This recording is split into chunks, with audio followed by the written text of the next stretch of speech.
Iran? What's the greatest danger? The greatest danger that we face right now on a consistent basis in terms of man-made threats is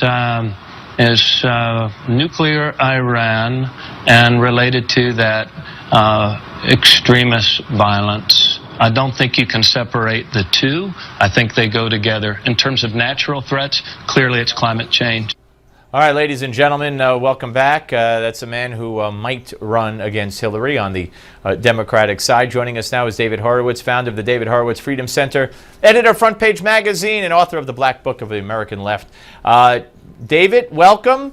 It looks like the final push is on, notwithstanding what we hear are, bumps along the road or impediments to an agreement. I'm confident that Barack Obama will put his signature on anything as long as they could call it an agreement. Well, his whole foreign policy is based on his alliance with the Iranian Nazis, isn't it? Here we have the worst regime in the world, probably. David, are you on a speakerphone? All right, hold on. Okay. Yeah, here we have That's the better. worst. Go ahead. Yeah, go ahead. Sorry. Here we have the worst regime in the world. It's the chief sponsor of terrorism. It's created Hezbollah. It's the funder of Hamas. It's spreading its tentacles all over the Middle East. It's the power in Iraq that Obama abandoned.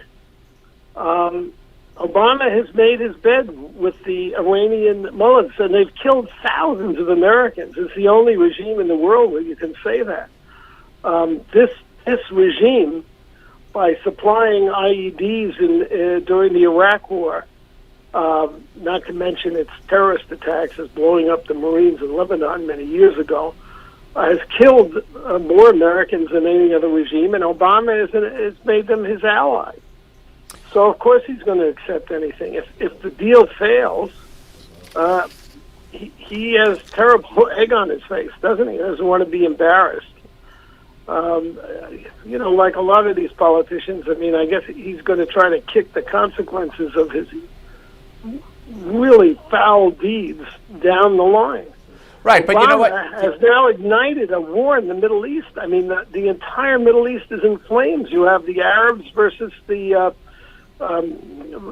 Iranians, who are not Arabs. Right, and Obama has come down on the side of the Iranians, who are still killing Americans, who are the biggest financier and backer of terrorism around the world, who have forced us to turn tail and run out of Yemen, et cetera, et cetera, et cetera. He's come down on their side against Saudi Arabia, Jordan, Israel, and Yemen, and the whole rest of the Middle East. Egypt, the most important country in the Middle East. Yeah, he's lost the whole Middle East. And he's tied America, now the tail of Iran. It's grotesque. And you can't impeach him because he's black. Excuse me for saying that on television, but that's the fact. Otherwise, people would be screaming to impeach this guy. He's, defiled the Constitution, said all these illegal acts, and he's creating a war in the Middle East where America, our role is to what? To aid and abet the Iranian mullahs. Just terrible. Yeah. So I think any deal that comes down, he's going to accept. Yeah. And his deal, but going in, his deal was to give Iran the bomb. Delay it by 10 years. Well, that's a joke. The minute they have the centrifuges, and the ability to do it, they'll just violate the agreement. Who's going to hold them to account? Well, David, the IAEA said again last week, after Obama keeps saying Iran has lived up to everything so far in the pre-agreement stage, the IAEA keeps saying Iran won't let us in. So where is Obama getting his information from? Well, Valerie Jarrett, an Iranian communist. It's bizarre. You couldn't make this stuff up. If you read it in a book, you would say this is not believable.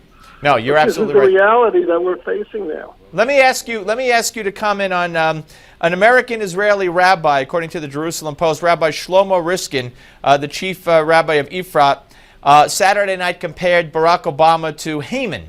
And of course, Haman was a big enemy of the Jews. Kill the Jews. So you think it's a fair comparison? Well, it's Purim, so it's the time when Jews celebrate the defeat of Haman. Actually, the Jews were saved at the time.